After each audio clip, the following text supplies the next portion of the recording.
영국의 탐험가였던 어니스트 시클턴이라는 사람이 있습니다. 이분이 시클턴이라고 하는 영화를 만들었습니다. 그 영화는 실제적으로 자신이 탐험했던 그러한 실화를 바탕으로 해서 만든 영화였습니다. 그 영화를 보게 되면 남극 대륙을 횡단하기 위해서 그는 27명의 대원들과 함께 떠나게 되었습니다. 웰텔이라고 하는 그런 해에 얼음에 갇혀서 힘들고 어려운 상황에 있다가 간신히 엘리펀트라고 하는 섬에 도달하게 됩니다. 근데 거기에서도 헤어날 방법이 없는 거예요. 그래서 그는 10달 동안 그런 고생하다가 살 길을 찾았어요. 그 살 길이 바로 뭐냐면 남북 저편에 있는 고래잡이 배들이 있는데 거기 가서 구조를 요청하면 되겠다고 하는 생각을 가지게 되었어요.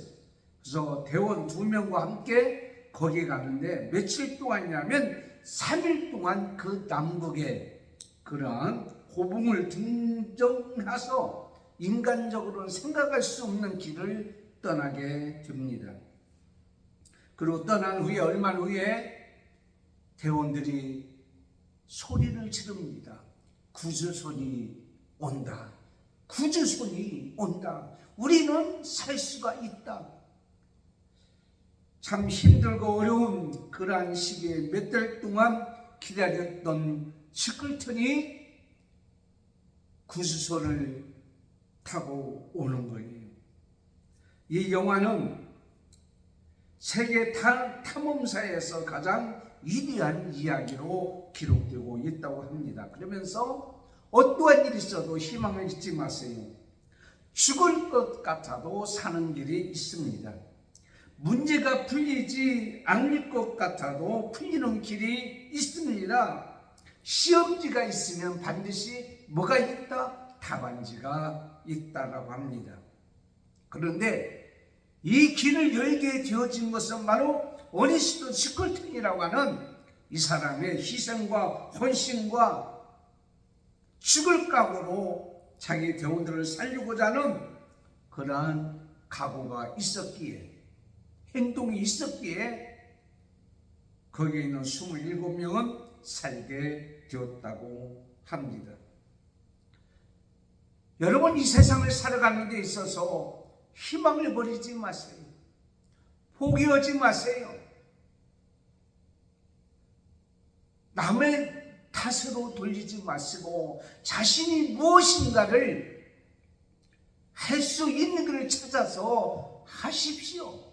그런데 중요한 것이 있습니다. 그게 바로 뭐냐면 이 문제를 해결할 수 있는 그분을 향하여 도움을 구하십시오.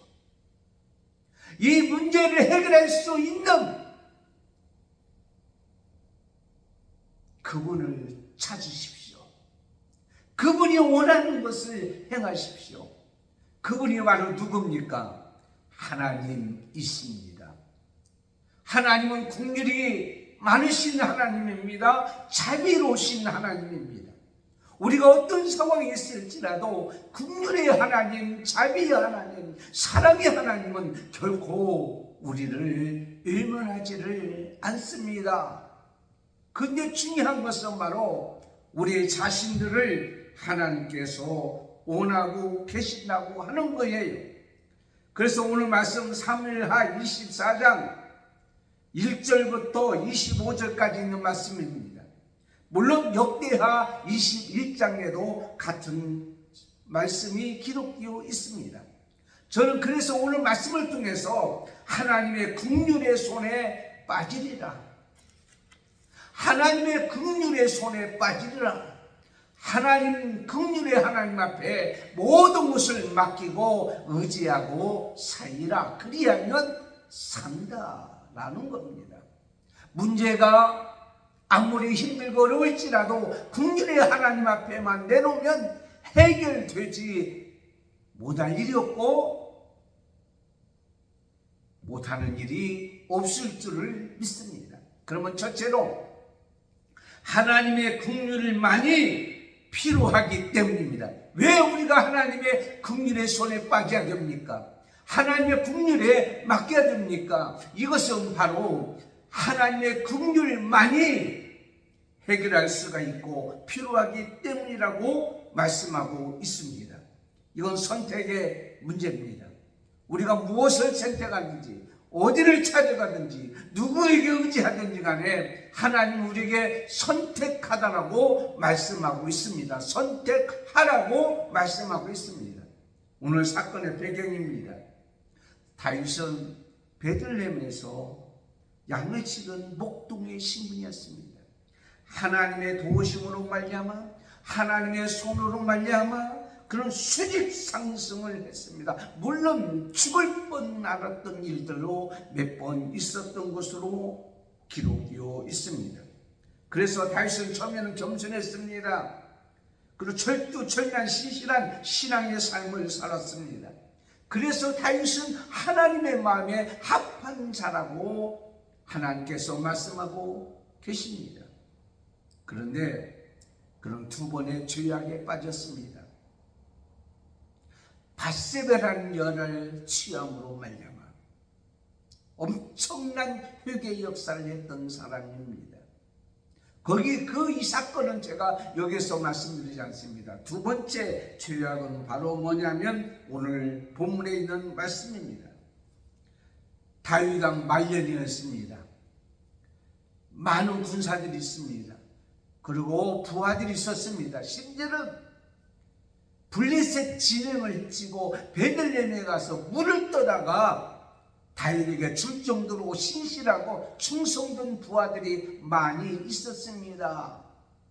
그런데 말입니다. 하나님은 말씀하십니다. 고린도전서 10장 11절에 그런즉 선줄로 생각하는 자는 넘어질까 조심하라 라고 말씀하고 있습니다. 교만기가 들어가기 시작했어요. 자신이 왕국을 이루고 자신의 업적을 과시하고 이제 교만한 마음이 들어가기 시작했어요.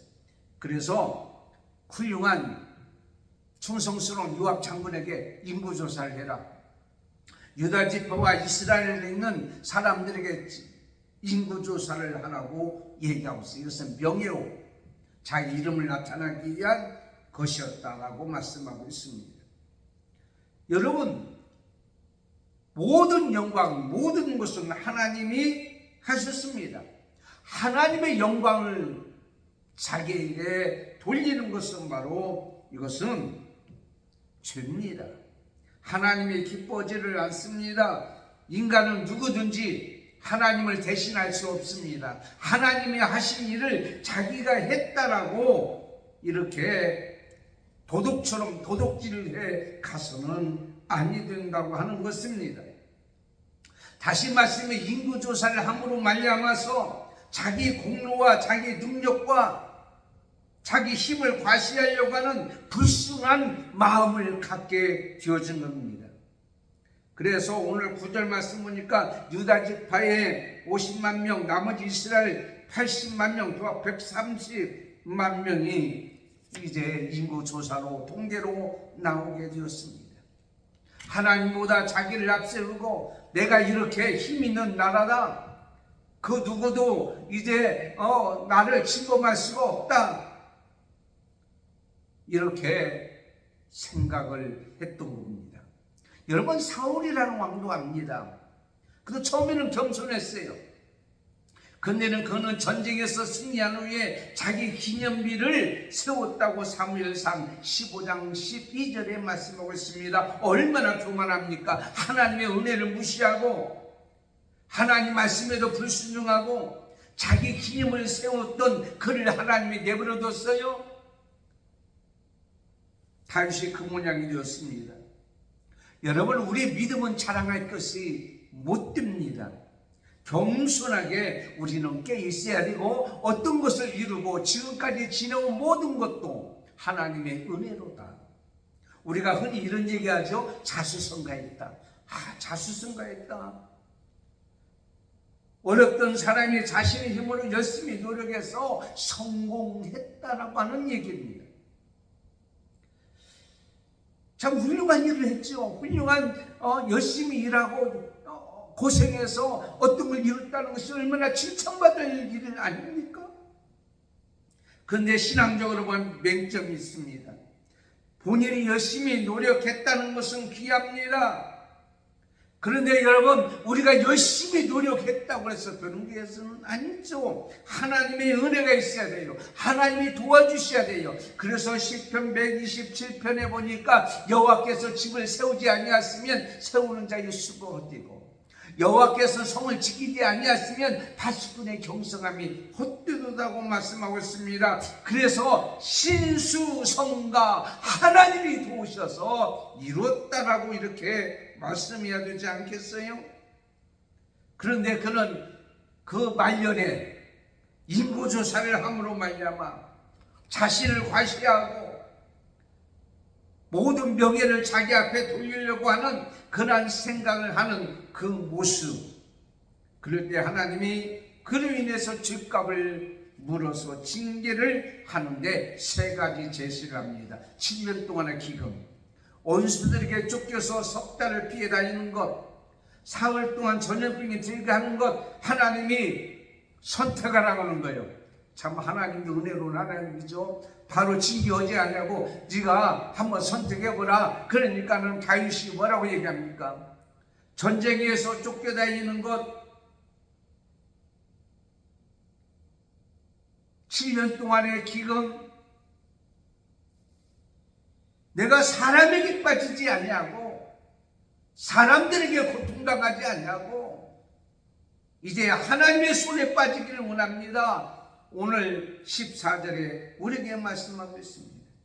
내가 사람의 손에 빠지지 아니하기를 원합니다 라는 거요. 하나님의 손에 빠지기를 원한다는 말은 내가 어떤 것보다도 하나님 앞에 맡기서 하나님께서 징계하는 대로 하나님의 긍휼의 손에 맡기기를 원한다라는 말씀입니다.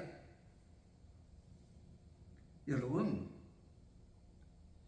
교만하면 하나님께서 내버려두지 않습니다. 하나님 영광을 자기 것으로 돌리면 사울왕같이 죽게 되는 거예요. 아하방같이 망하게 되는 거예요. 헤롯은 벌레를 먹어서 벌레에 먹혀 죽었다는 말이에요. 하나님의 긍휼의 손을 대신하니까 우리가 힘들고 어려운 일을 우리가 당하게 돼요. 고난을 당하게 돼요. 그러나 하나님 손에 맡기면 결코 우리를 망하게 하지 않냐고 살려주는 것을 보게 됩니다. 여러분, 하나님의 긍휼의 하나님의 하나님은요, 우리를 사랑하시고 자비를 베풀어 주시고 어떻게 합니까? 우리를 용서해 주시고 관용해 주시고 보호해 주시고 지켜주시는 것도 하나님의 긍휼입니다. 그런데 반대로 때로는 오늘 말씀같이 징계를 내리고 책망하고 고난을 주고 힘들게 하는 것도 하나님의 긍휼의 손에 빠지는 거예요. 아니, 전염병에 걸려서 많은 사람이 세상을 떠났잖아요. 그럼 그게 무슨 하나님의 긍휼이에요? 그런데 하나님의 긍휼은 그걸 통해서 하나님의 뜻을 이루는 거예요. 그것을 통해서 하나님 앞에 돌아오게 만드는 거예요. 즉 하나님의 긍휼의 손은 환난과 어려움과 고난과 역경이 있어요. 하나님이 일하다 보면. 그러나 결코 망하게 하지 아니하는 거예요. 자, 사사시대에 보면 우리가 은니엘부터 시작해서 사무엘까지 15명의 사사가 있었어요. 그런데 그 사사를 하나님께서 두어서 그 고난 가운데에 힘든 가운데도 하나님 버리지 아니하시고 구원해 주시고 살려 주신 것을 우리가 보게 됩니다. 하나님의 구원과 징계를 같이 경험하도록 해 주셨다라고 하는 거예요. 호세아서 1장 6절에 보면 긍휼히 여겨서 용서하지 않을 거다. 용서받지 않는 것도 긍휼히 여기는 거래요. 그래서 내가 그를 용서하지 않아. 근데 그것이 끝나는 게 아니라 결국은 그를 죽이지 않냐고 살게 하는 하나님의 역사가 있게 되었다는 것입니다. 진리를 한마디로 정리하자면 진리를 깨닫게 되면 마음에 평안이 옵니다. 나 자신을 내놓고 하나님의 은혜를 깨닫고 하나님을 의지하고 하나님만 바라보고 사는 자는 하나님께서 평안을 허락해 주시고 살게 해 주신다고 말씀하고 있어요. 그러므로 사람이 살아 죽거나 하나님의 긍휼만 있으면 망하게 되지 않고 살게 되는 거예요. 그래서 그가 전염병으로 인해서 고생을 한다고 할지라도 하나님의 긍휼의 손에 빠지게 되면 망하게 되지 아니할 줄을 믿고 그렇게 고백하고 살았던 것을 보게 됩니다. 히브리서 12장 6절에 주께서 그 사랑하시는 자를 징계하시고 그가 받아들이시는 아들마다 채찍질한다고 그랬어요. 왜 우리가 자녀들에게 채찍질합니까? 왜 야단을 칩니까? 왜 징계를 합니까? 그를 죽이기 위해서 자식들이 망하게 되기를 원하는 부모가 세상에 어디 있어요? 없습니다. 긍휼을 베풀기 때문에 잘 되기 위해서 살기 위해서 그러므로 하나님의 긍휼의 손에 빠지게 되면 고난이 있고 힘든 일이 있고 어려운 일이 수도 있지라도 결코 망하게 되지 않는다. 살게 된다. 치료하게 된다. 낫게 된다. 이 말씀을 드리는 거예요. 두 번째는 하나님의 긍휼로 임하게 하는 행동을 요구하기 때문입니다. 하나님의 긍휼이 임하는 데에 선택을 했어요. 다윗이. 그런데 하나님께서 말씀 그러냐? 그러면 네가 이렇게 행동하라. 하나님이 요구하는 게 있어요. 그게 바로 뭐냐면 갓 선지자에게 하나님께서 말씀하시기를 제단을 쌓으라고 해요. 예배를 드리라고 해요.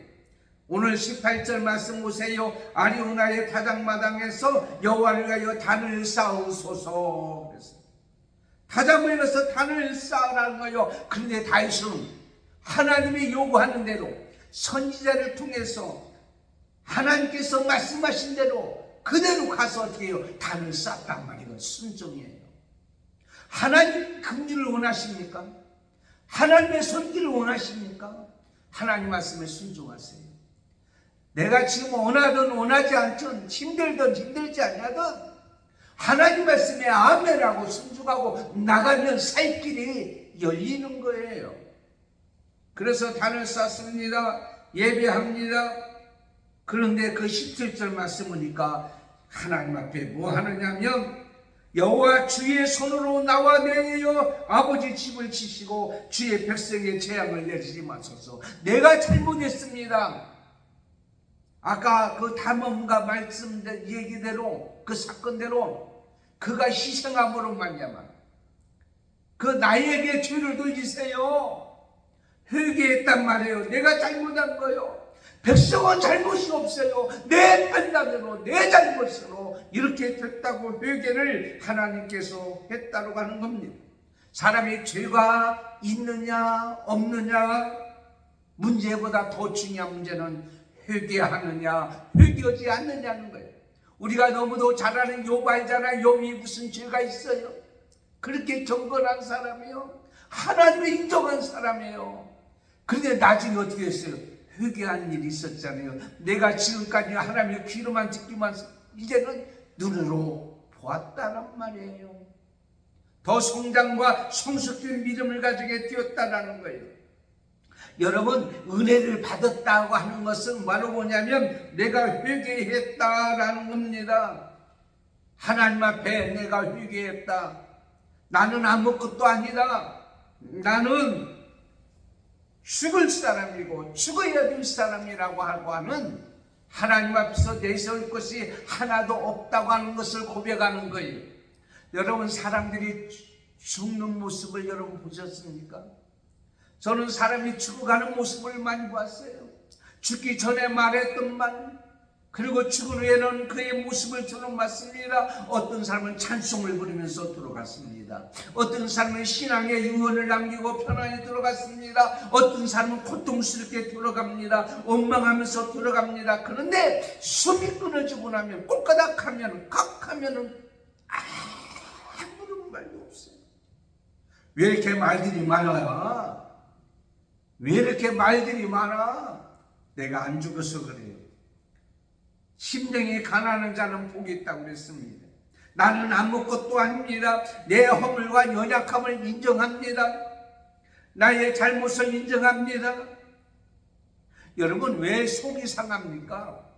나를 인정하지 않기 때문에, 부족함을 인정하지 않기 때문에 속이 상한 거예요. 내가 잘못했습니다. 나를 용서했어요. 모든 책임은 나에게 있습니다. 그러면 그 속에 뭐가 와요? 마음의 평강이 오는 것을 보게 됩니다. 오늘 회개하고 예배할 때에 그 증거가 나타나는 것이 오늘 25절에 그곳에 여호와의 제단을 쌓고 번제와 화목제를 드렸더니 이 여호와께서 그 땅을 위하여 기도를 들으심에 이스라엘에게 되는 재앙이 어떻게 그쳤다라고 말씀하고 있습니다. 여러분, 하나님 앞에서 예배 드리는 것이 얼마나 귀한지 몰라요.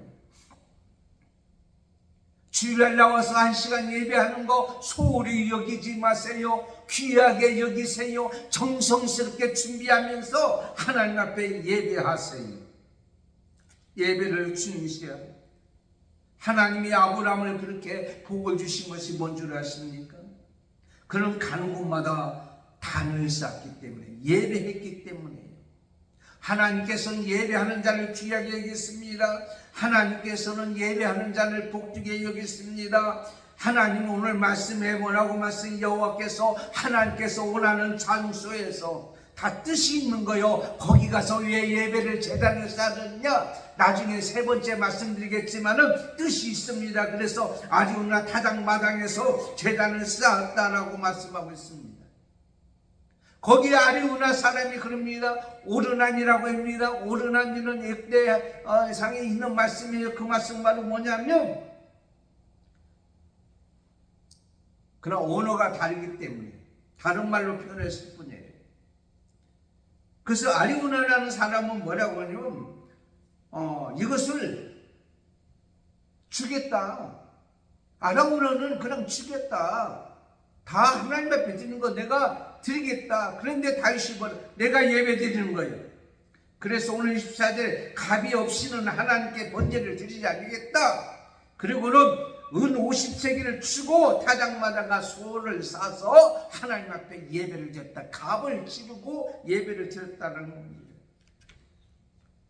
다윗이 그냥 복받은 게 아니더라고요. 말년까지 그가요 끝까지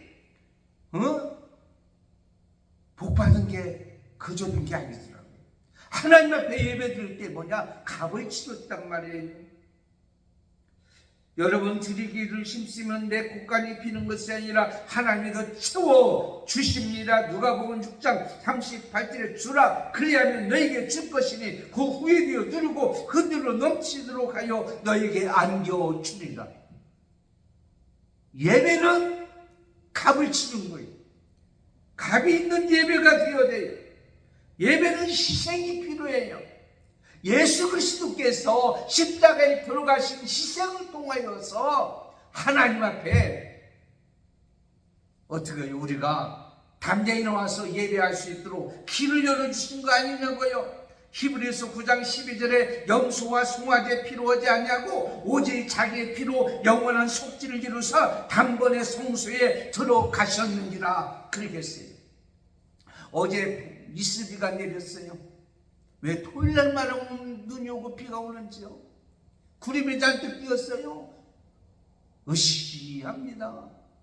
그럼에도 불구하고 광야교회 어르신들이 나와서 두꺼운 옷을 입고 그 바람을 맞으면서 공원에서 예배를 드려요. 참 저는 참 죄송합니다. 좀 천막이라도 쳐줘야 되는데, 뭐 따뜻하게 해줘야 되는데, 좀 핫팩이라도 준비해 줘야 되는데, 저도 참 무대뽀요. 무대뽀. 간식하고 그냥 따뜻한 차 이런 것만 가져가죠. 담요는 가서 이렇게 발을 이렇게 덮도록 하지만은, 그때 제가 얘기했으니까 여러분 하나님 앞에 가서 할 얘기 있는 거예요. 내가 젊었을 때 어떻게 살았는지는 모르지만 내가 나이 들어서 이렇게 하나님 앞에 몸밖에 드릴 거 없어. 이 추운 날씨에도 하나님 앞에 이렇게 나와서 하나님 앞에 예배 드렸다고 할 말 있잖아요. 이게 바로 희생 아니요? 그분들의 희생이 뭐겠어요? 그분들의 헌신이 뭐겠어? 몸밖에 남았죠. 몸하고 입이잖아요. 그래서 몸으로 나서 예배드리면서 기도하잖아요. 그분들 위해서 헌금을 하신 분이 있어요. 보내주신 분이 있어요. 저는 그분들이 먼 데서 보내줄지라도 저는 그렇게 믿습니다. 그 예배에 동참하고 있는 거라고, 값을 치르고 있느라고.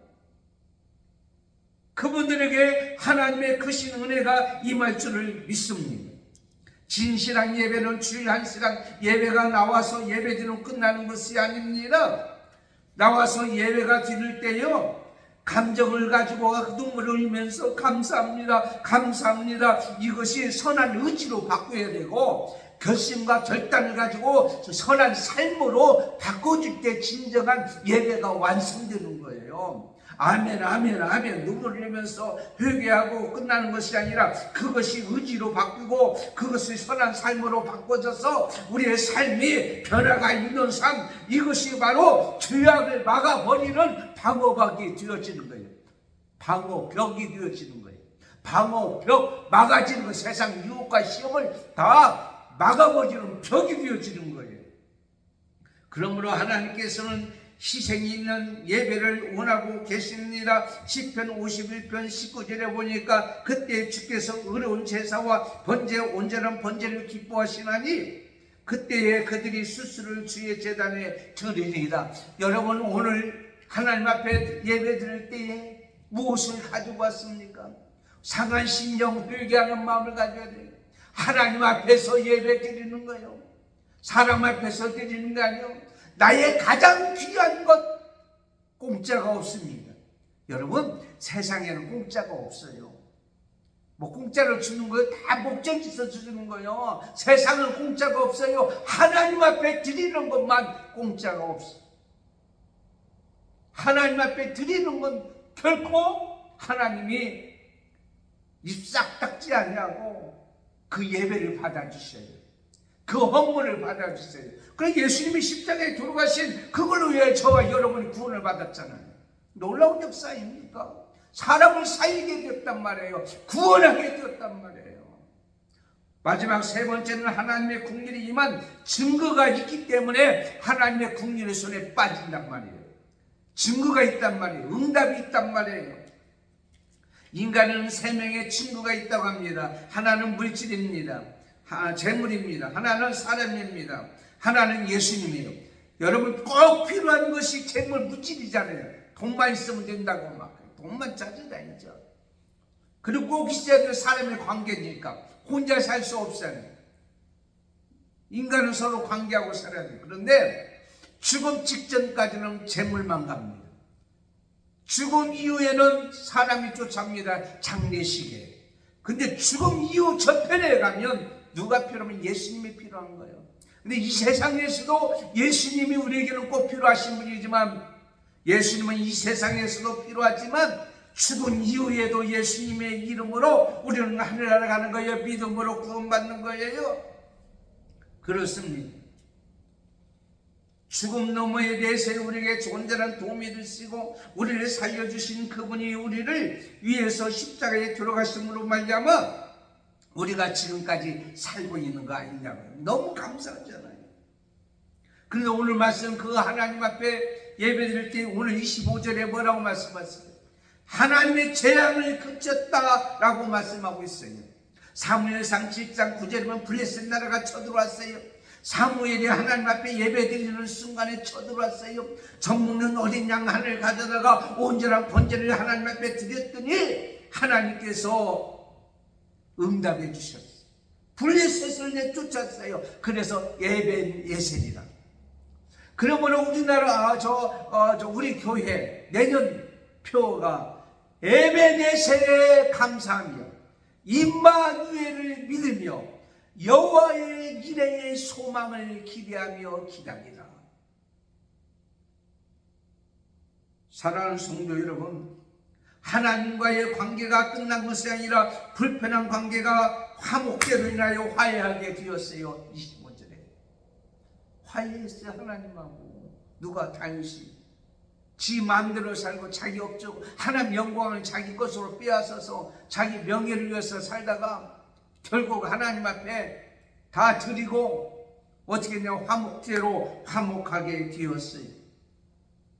이제부터는 그의 나라와 그 일을 구하겠습니다. 하나님과 관계를 끊지 않고 살겠습니다. 하나님의 이름으로 이제는 모든 영광을 돌리겠습니다 라고 이렇게 고백했다는 말이에요. 또 증거가 있어요. 뭐냐면 거기에 하나님의 성전이 세워지는 증거가 나타나게 있어요. 솔로몬을 통해서요 어떻게 했습니다? 예루살렘 모리아 산에 여호와의 전 건축하기를 시작하니 그곳은 전에 여호와께서 그 아비 다윗에게 나타나신 곳이요 여부스 사람 요르단의 타작마당에 다윗이 정한 곳이다. 시온소 하나님의 성전이 세워졌고요, 이 성전은 하나님의 긍휼이 임하는 역사가 일어났습니다. 그래서 이렇게 고백합니다. 시편 131편 1절에 여호와여 내 마음이 교만하지 아니하고 이제부터 눈이 높이지 아니하고 오직 하나님만 여호와만 바라보고 살겠도다 라고 고백하고 있습니다.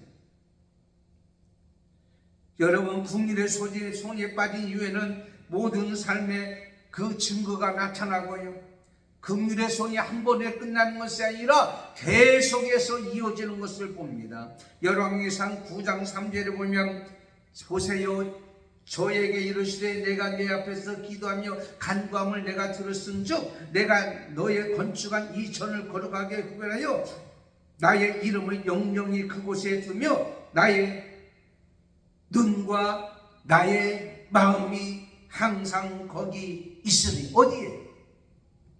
아라고나 타작마당에, 오르난의 타작마당에, 다윗이 제단을 쌓던 곳에, 예배드렸던 곳에, 솔로몬의 성전을 지은 그곳에 하나님의 긍휼이 눈이 손이 항상 머물러 있을 것이다. 그러므로 하나님 앞에 나와서 하나님 앞에 늘 예배하는 여러분, 하나님의 긍휼의 손에 빠지는 것이에요. 그렇다면 그 삶을 하나님께서 일면하지 아니하시고 크신 은혜와 복으로 채워줄 줄을 믿습니다. 2025년 이제 한 달 남았는데 끝까지 하나님의 긍휼의 손에 빠져서 증거가 나타나는 여러분의 가정과 직장과 사업과 생업과 공부를 하는 학생은 학교와 그리고 여러분의 몸과 여러분의 건강과 여러분의 모든 삶에 하나님의 긍휼의 손에 빠져서 그분의 은혜 가운데 살아가는 저와 여러분이 되기를 축원합니다. 기도합니다. 하나님, 우리에게는 여러 가지 문제가 있습니다. 그런데 다윗 한 사람이 하나님의 긍휼의 손에 빠지고 나니까 온 백성이 살게 되었습니다. 지금까지 잘못한 거 용서해 주시고 하나님 앞에 진실하게 믿음으로 예배하고 하나님 앞에 영광 돌리는 삶을 살아서 우리 모든 여정에 여호와의 긍휼의 손에 빠진 증거가 나타나는 귀한 복이 임하게 주옵소서. 추운 겨울이 돌아왔습니다. 건강해 주시고 예수 안에서 복되게 살아가는 우리 모든 자가 되기를 원하며 예수님의 이름으로 기도드리옵나이다. 아멘. 여러분, 12월 첫 주입니다. 11월 한 달 마무리 잘 하시고요, 광고상은 주부를 참고해 주시고요, 성탄절 예배는 25일 날 한마음교회는 11시, 광야교회는 오후 3시에 드리겠습니다. 위에서 기도해 주시고 송구 영신 예배는 12월 마지막 날 밤 11시에 드립니다. 기도하겠습니다. 지금은 우리 주 예수 그리스도의 은혜와 하나님 아버지의 사랑하심과 성령님의 감동, 감화, 교통, 인도 충만하시니 오늘 말씀대로 여호와의 손에, 긍휼의 손에 빠지기를 원하는 저희들에게 하나님의 긍휼의 손에 의해서 살아가는 증거가 나타나는 저들의 삶에 한맘교회와 광야교회와 믿음의 권속들과 자녀들과 사도들과 이 방송을 듣는 주의 백성들과 그리고 모든 오늘 또 예배하는 주의 모든 성도들 머리에 지금부터 영원토록 함께 있을지어다. 아멘.